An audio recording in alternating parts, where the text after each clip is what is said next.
بڑا سکون کا ماحول دیکھ رہا ہوں۔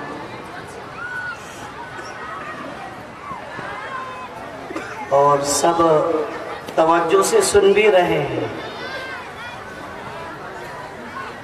قبل ازیں کہ میں اپنی بات شروع کروں، سب سے درخواست ہے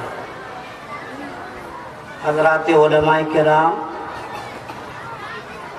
اسی طریقے سے میری مائیں اور بہنیں، میرے بزرگ اور بھائی، سب سے درخواست ہے کہ ایک مرتبہ درود شریف پڑھیں۔ ایسے موقع پر جب درود شریف پڑھیں گے نا تو پھر فرشتے بھی فخر کریں گے، اور جب اللہ کے نبی کی زیارت ہم کریں گے تو اپنی قبر میں جب منکر و نکیر کہیں گے من ربک ما دینک من ھذا الرجل، یہ کون ہے؟ تو ہم کہیں گے یہ تو وہی ہے نا جس کے لیے ہم درود شریف پڑھا کرتے تھے۔ کیا پڑھتے؟ درود شریف۔ اس لیے ایک مرتبہ درود شریف پڑھے، اونچی آواز سے پڑھے۔ كما صليت على إبراهيم وعلى آل إبراهيم اللهم بارك على محمد وعلى آل محمد كما باركت على إبراهيم وعلى آل صلی اللہ محمد النبی وعلى آلہ وسلم۔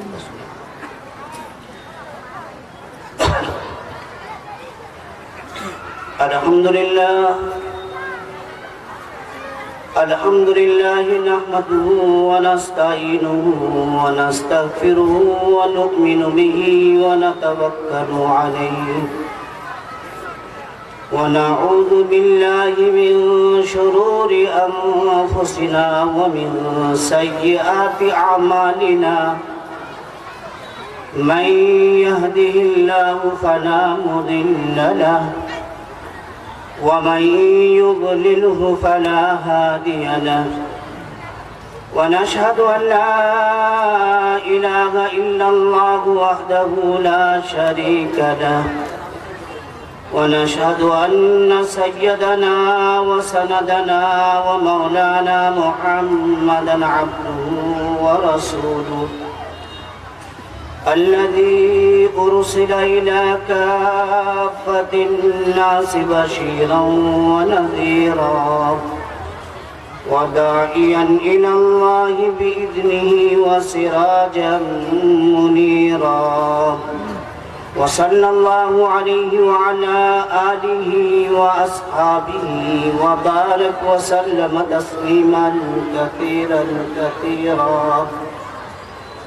أما بعد، فقد قال الله تبارك وتعالى في القرآن المجيد والفرقان الحميد: أعوذ بالله من الشيطان الرجيم، بسم الله الرحمن الرحيم. يا أيها الذين آمنوا اتقوا الله وقولوا قولا سديدا يصلح لكم أعمالكم ويغفر لكم ذنوبكم، ومن يطع الله ورسوله فقد فاز فوزا عظيما. وقال النبي صلى الله عليه وسلم في حديث: إنما الأعمال بالنيات وإنما لامرئ ما نوى. صدق الله ورسوله النبي الكريم، ونحن على ذلك لمن الشاهدين والشاكرين. بزرگوں، بھائیوں، میری پردہ نشین ماں اور بہنوں، اپنی بات میں بعد میں عرض کروں گا۔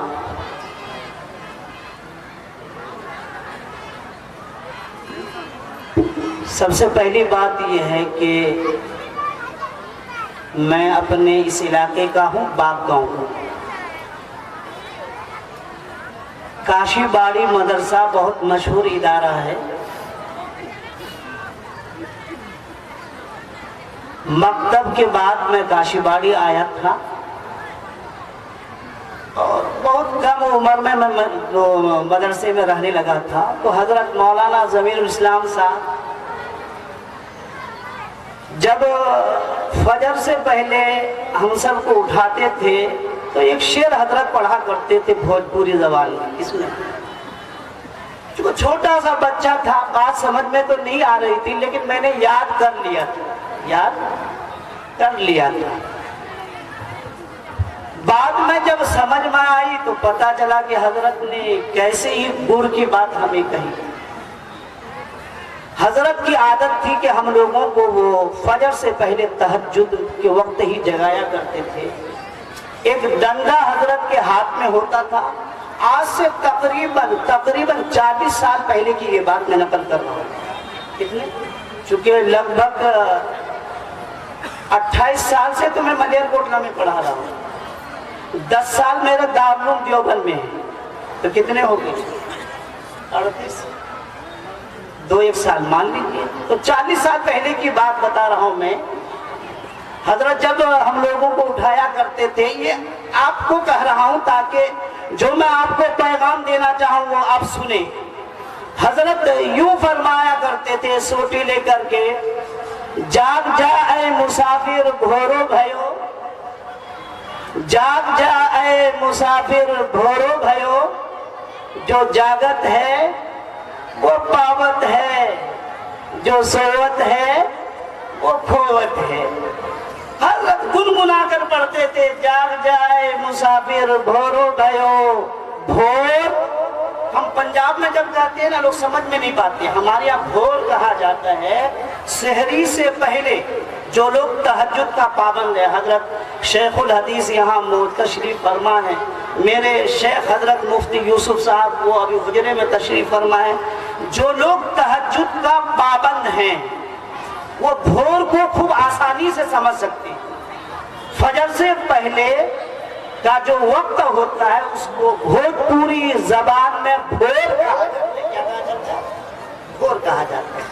ہم سب چونکہ طالب علم ہیں ہم سب طلباء کو یہ تجربہ ہے کہ جو طالب علم تہجد کی نماز پڑھ کر اپنی کتابوں کا مطالعہ کرے گا ان کو اپنی کتابوں میں وہ کچھ مل جائے گا کہ دن بھر وہ چاہے 10 گھنٹہ مطالعہ کر لے وہ ان 10 گھنٹوں میں وہ باتیں حاصل نہیں کر سکتا ہے جو تہجد پڑھ لینے کے بعد 1 گھنٹے کے اندر وہ حاصل کر لے. حضرت شیخ الحدیث ہے یہاں. تو حضرت فرمایا کرتے تھے جاگ جا اے مسافر بھورو بھائیو جو جاگت ہے وہ پاوت ہے جو سوت ہے وہ کھوت ہے. جو سوت ہے وہ کھوت ہے. میرے بزرگوں دوستو اس وقت آپ یہاں تشریف فرما ہیں.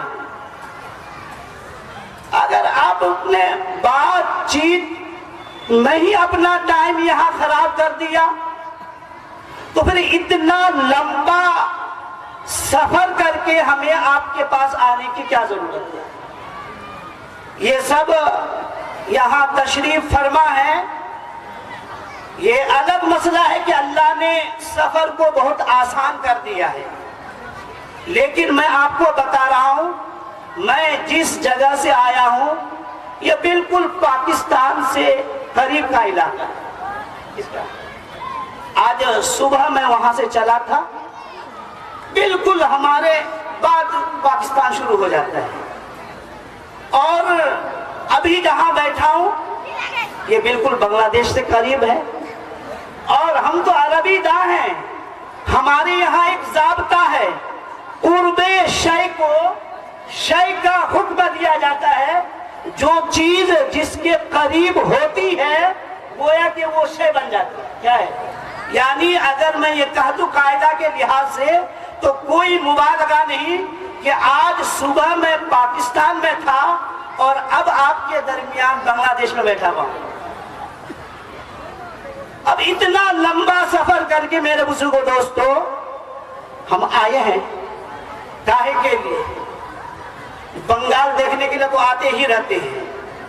یہ صرف آپ کو کچھ دینے کے لیے آئے ہیں کہ آپ ہماری بات کو توجہ سے سنیں گے. اصل تو میرے شیخ جو ابھی تشریف فرما ہے وہ آئیں گے اور میں تو خادم بن کر کے آیا ہوں, وہ گفتگو کریں گے. لیکن جب مجھے بھی بیٹھایا گیا ہے تو میرے بزرگوں دوستوں سکون کے ساتھ سنیے تو انشاءاللہ آپ کو بہت کچھ ملے گا, ایسی بات نہیں. لیکن اپنی بات شروع کرنے سے پہلے ایک بات بتاؤں میرے بزرگوں دوستوں,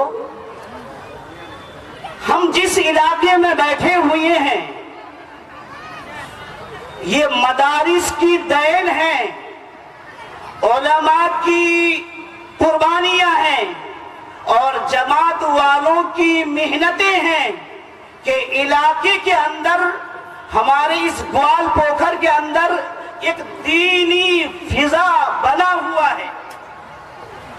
یہاں مرد کو دیکھ کر ہم کہہ دیتے ہیں کہ یہ مرد ہیں, عورتوں کو دیکھ کر ہم کہہ دیتے ہیں کہ یہ میری ماں ہے, یا یہ میری بیٹی ہے, یا میری یہ بہن ہے.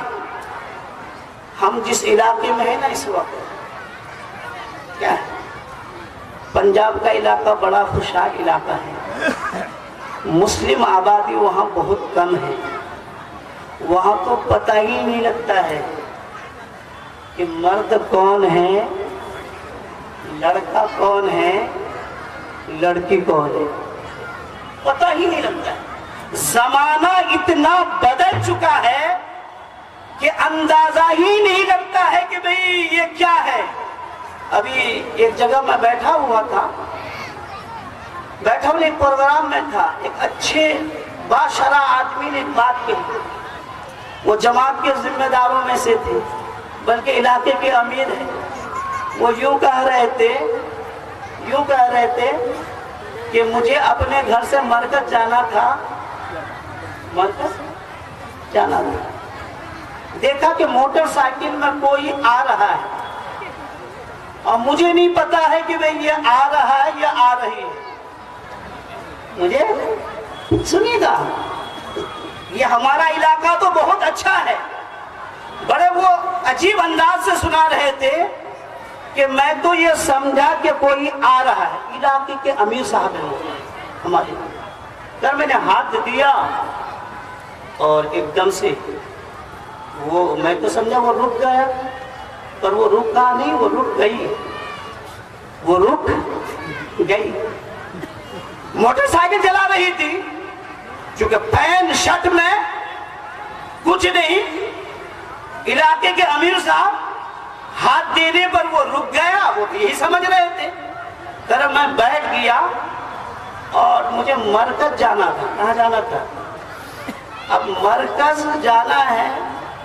علاقے کے ماسٹر عبدالحمید صاحب کسی لڑکی کی موٹر سائیکل میں بیٹھ جائے تو علاقے والے کیا کہے گئے؟ ان کو پتا نہیں چلا کہ بھئی یہ لڑکی ہے. جب آدھا کلومیٹر آگے نکل گئے تو کہنے لگے بھئی مجھے شک ہو گیا کہ یہ لڑکا ہے یا لڑکی ہے. ہوتا نا شک ہو گیا کہ یہ لڑکا ہے یا لڑکی ہے. انداز سے محسوس کر لیا کہ تجھے دھوکہ لگ گیا. ہوتا ہے نا, بعد دفعہ ہم لوگوں کو جانا ہوتا ہے ادھر شاہپور کی طرح, وہ نکل جاتے اسلام کی طرف, کہتے ہمارے بھولانی ہو گیا. اس میں کیا ہو گیا؟ بھولانی اسی کو بولتے ہیں نا. ہمارے یہاں یہ بھولانی تو مشہور ہیں. جانا تھا لودھن اور پہنچ گیا دھرمپور. یہ بڑھیا, گھر والے پریشان, وہ پتا چلا کہ وہ بڑھیا تو وہاں ہے. کیوں گئی وہاں؟ جی مجھے بھولانی لگ گئی تھی اس لیے میں وہاں پہنچ گئی. جو جس طریقے سے ہمیں بھولانی لگتی ہے, حضرت کرنے کہ مجھے بھی دھوکہ لگ گیا کہ بھئی تو بیٹھا ہے کس کے پیچھے, تو بیٹھا ہے تو کس کے پیچھے. یہ تو لڑکا نہیں چلا رہا ہے, یہ تو لڑکی چلا رہی. لڑکی. اللہ کا کرم ہے میرے بزرگوں دوستو, ہم جس علاقے میں بیٹھے ہوئے ہیں, چاہے کتنا ہی گیا گزرا علاقہ کیوں نہ ہو, لیکن ان علماء کی محنتوں کی وجہ سے جگہ جگہ الحمدللہ اس وقت لڑکوں کے مدرسے چل رہے ہیں. جگہ جگہ الحمدللہ لڑکیوں کے مدرسے چل رہے ہیں. اور ان لڑکوں کے مدرسوں مدرسوں کی وجہ سے اور ان لڑکیوں کی لڑکیوں کی مدرسے کی وجہ سے اور جماعت والوں کی محنتوں کی وجہ سے الحمدللہ علاقے کی فضا ہمیں بدلتی ہوئی نظر آ رہی ہے۔ اللہ سے دعا کریں کہ اللہ پاک یہ ہمارے علاقے میں جو حضرات محنتیں کر رہے ہیں ان کی محنتوں کو قبول فرمائیں۔ اس وقت میرے بزرگوں دوستو، میں نے آپ کے سامنے قرآن مقدس کی جو آیت تلاوت کی، اللہ پاک نے ان آیتوں کے اندر ہم سبوں کو 3 باتوں کا حکم دیا ہے، 3 باتوں کا۔ چنانچہ پہلی بات یہ ہے کہ اللہ پر ایمان لاؤ۔ کیا لاؤ؟ یا ایھا الذین آمنو، اے ایمان والو، یعنی پہلی چیز تمام انسانیت پر اللہ نے جو فرض قرار دی ہے وہ ایمان۔ اگر ایمان ہے تو آپ کے اعمال قبول کیے جائیں گے، اگر ایمان نہیں ہے، اب ہم جس علاقے میں ہیں نا، چونکہ مسلم آبادی وہاں کم ہے، سکھوں کی آبادی بہت زیادہ ہے، ان لوگوں کے دل بڑے نرم ہیں، بہت نرم ہیں۔ بعض دفعہ وہ یوں کہتے ہیں کہ ہم بھی نماز پڑھنا چاہتے ہیں، کیا کرنا چاہتے ہیں، اور کچھ سکھ تو مسجد میں آ کر نماز بھی پڑھتے ہیں، کیا ہے۔ اسی طریقے سے بہت سارے سکھ وہ ہیں جو صرف اس لیے روزہ رکھتے ہیں کہ مسلمان جو روزہ رکھتے ہیں ہمیں بڑا اچھا لگتا ہے، ہم بھی چاہتے ہیں کہ روزہ رکھیں۔ لیکن میرے بزرگوں دوستو یاد رکھیے، جب تک ایمان نہیں ہوگا تب تک کوئی نماز پڑھے اس کی نماز قبول نہیں ہوگی۔ اس کی مثال آپ اس طریقے سے بھی سمجھ سکتے ہیں کہ نماز کے لیے پہلی شرط وضو ہے۔ کیا ہے؟ وضو ہے۔ اگر آدمی وضو کرے گا تب نماز ہوگی، اور اگر اس نے وضو نہیں کیا تو زندگی بھر وہ نماز پڑھتا رہے، ان کی ایک رکعت بھی قبول نہیں ہوگی۔ چونکہ نماز کے بارے میں یہ ہے کہ اللہ کے نبی صلی اللہ علیہ وسلم نے فرمایا کہ نماز کی جو کنجی ہے، اللہ کے نبی صلی اللہ علیہ وسلم نے یوں فرمایا کہ جب تک پاکی نہیں ہوتی ہے تب تک تمہاری نماز قبول نہیں ہوگی۔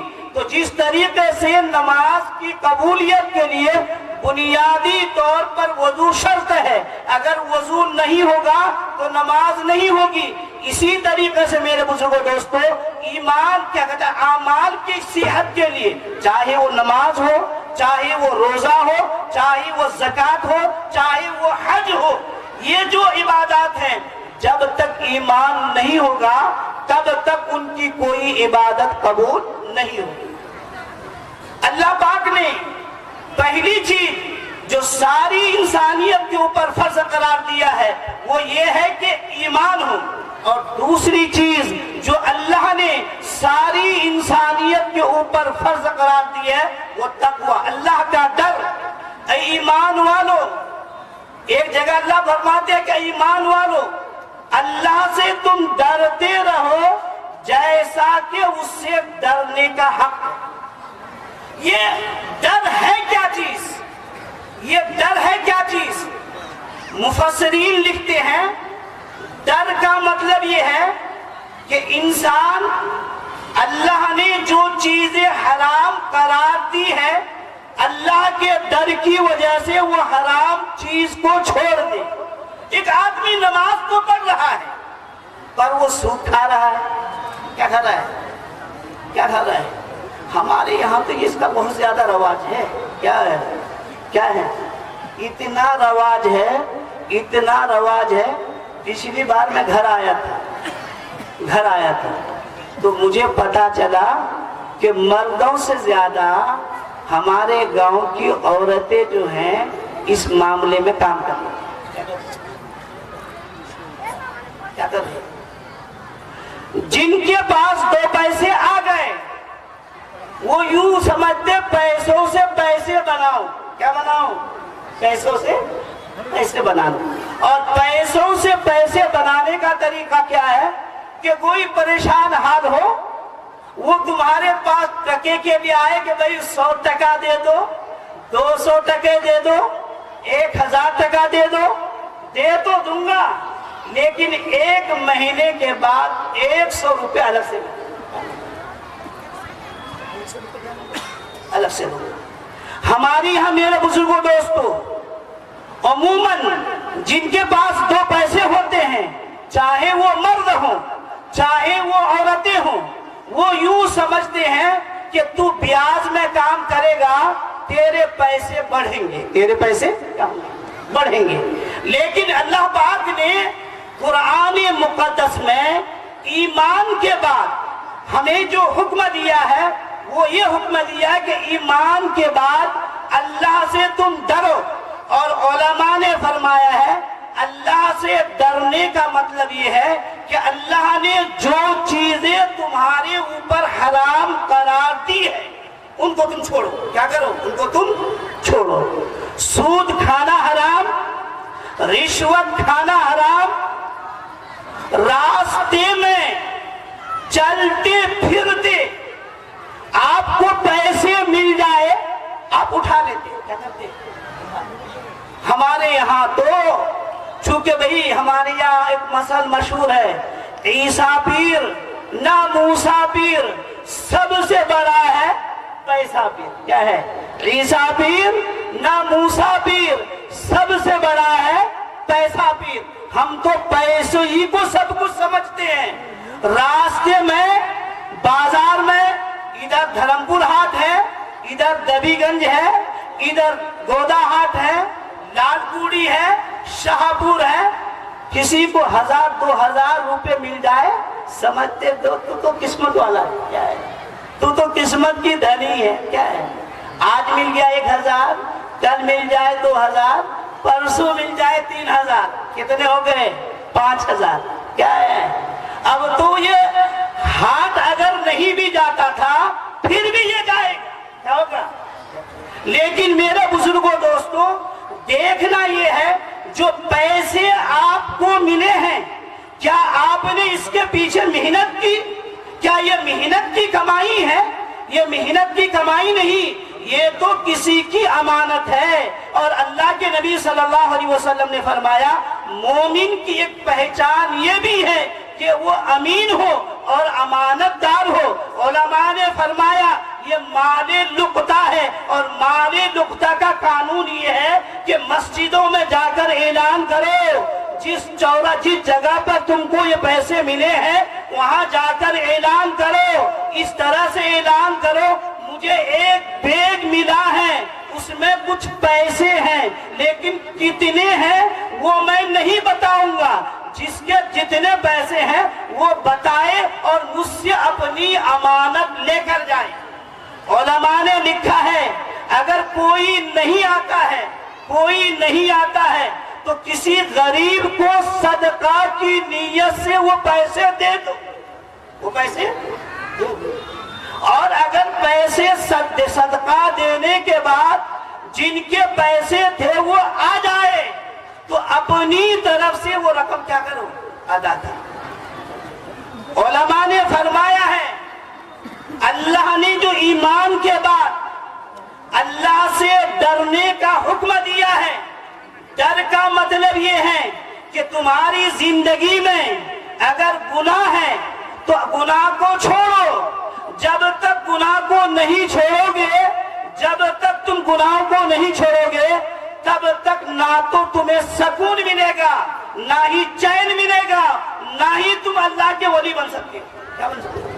اللہ پاک نے قرآن مقدس کے اندر ولی والوں کی پہچان یہ بتائی ہے الذین آمنوا وکانوا یتقون لهم البشرى فی الحیاة الدنیا وفی الآخرہ لا تبدیل لکلمات اللہ ذالک هو الفوز العظیم. اور اس سے پہلے اللہ پاک نے فرمایا الا ان اولیاء اللہ لا خوف علیہم ولا هم یحزنون. جو اللہ کے ولی ہوتے ہیں نا، جو اللہ کے ولی ہوتے ہیں نا، جو ولی جانتے ہیں نا، ولی کس کو کہا جاتا ہے؟ ولی اس کو کہا جاتا ہے کہ اللہ سے جو مانگ لے اللہ اس کو عطا کرتے، جن کو مستجاب الدعوات کہا جاتا ہے. کیا کہا جاتا ہے؟ مستجاب الدعوات کیا ہے؟ اللہ کے ولی کی علامت یہ بتائی گئی ہے، ایک تو اللہ کے اوپر ایمان لانا، اور دوسری چیز یہ ہے کہ اللہ سے ڈرنا.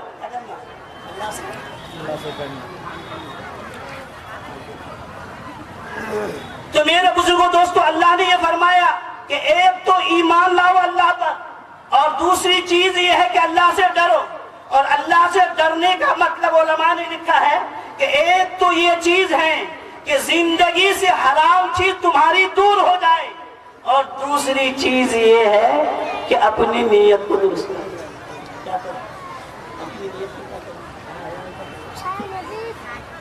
اگر نیت تمہاری درست نہیں ہے تو گویا کہ تم نہ تو متقی بن سکتے ہو، نہ ہی اللہ کا ولی بن سکتے ہو. کیا ہے؟ نہ تو متقی بن سکتے ہو اور نہ ہی، چونکہ متقی بننے کے لیے، ولی بننے کے لیے اللہ پاک نے دو شرط رکھی کہ ایمان لائے، ایمان کے بعد تقویٰ، اور تقویٰ کا مطلب یہ ہوتا ہے کہ حرام چیزیں اس کی زندگی میں نہ ہو، اور اپنی نیت کو کیا کر لے.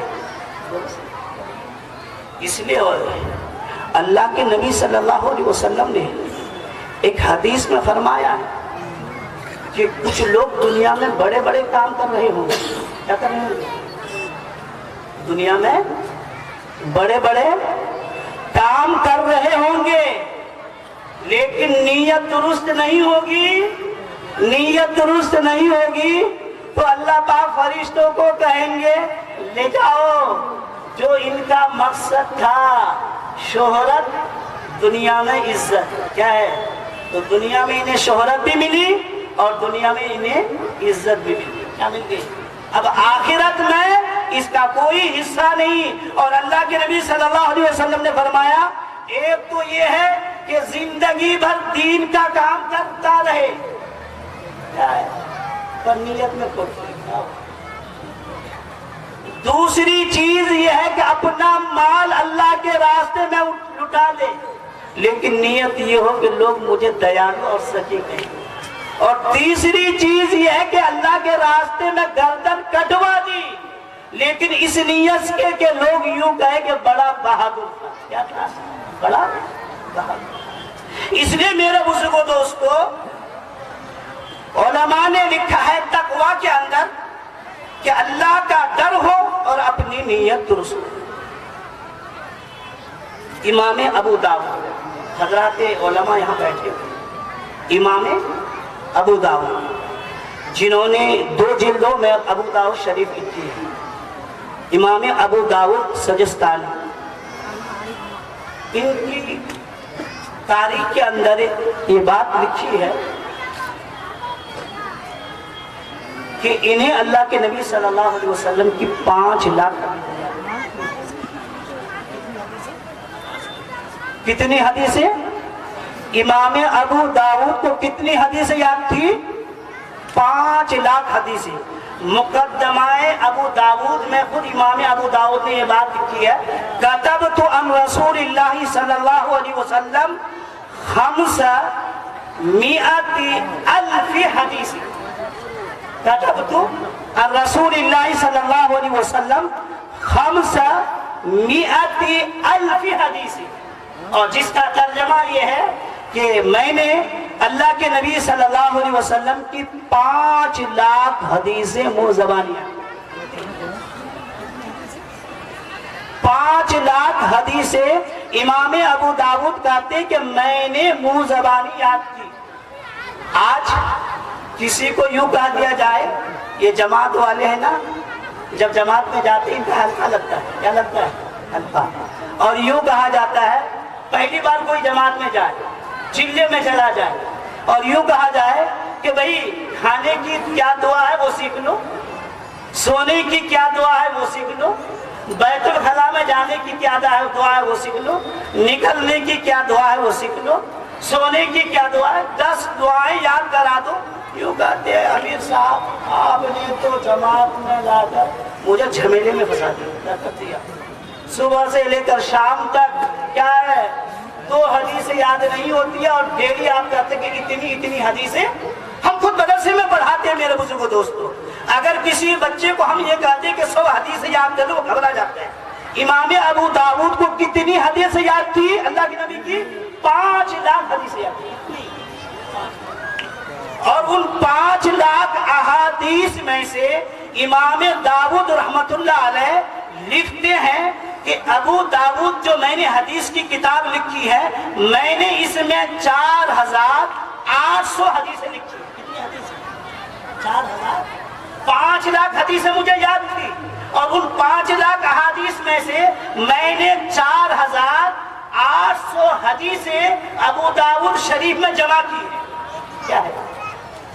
لیکن پھر انہوں نے ایک بات لکھی ہے، وَكَفَى لِلْإِنسَانِ لِدِينِهِ 4 أحادیث، کہ انسان اگر اپنے زندگی کے اندر دین اتارنا چاہے، مجھے تو 5 لاکھ حدیثیں یاد ہیں، اور میں نے ابو داؤد میں 4,08,000 حدیثیں لکھی ہے، لیکن اگر کوئی انسان دیندار بننا چاہے تو صرف 4 حدیثیں پر وہ عمل کر لے، تو میں اللہ کی ذات سے امید کرتا ہوں کہ وہ سچا پکا دیندار ہے۔ وَكَفَى لِلْإِنسَانِ لِدِينِهِ 4 أحادیث۔ اور پھر امام ابو داؤد رحمت اللہ علیہ لکھتے ہیں، پہلی حدیث امام ابو داؤد رحمت اللہ علیہ نے جو منتخب کی ہے حضرت عمر بن خطاب رضی اللہ تعالیٰ عنہ سے، عن عمر بن الخطاب رضی اللہ تعالیٰ عنہ قال قال النبی صلی اللہ علیہ وسلم انما الاعمال بالنیات وانما لامرئ ما نوى۔ کیا مطلب؟ امام ابو داؤد لکھتے ہیں کہ ان 4 احادیث میں سے پہلی حدیث یہ ہے کہ انسان جو ہے اپنی نیت کو درست کرے، کیا کر لے؟ انما الاعمال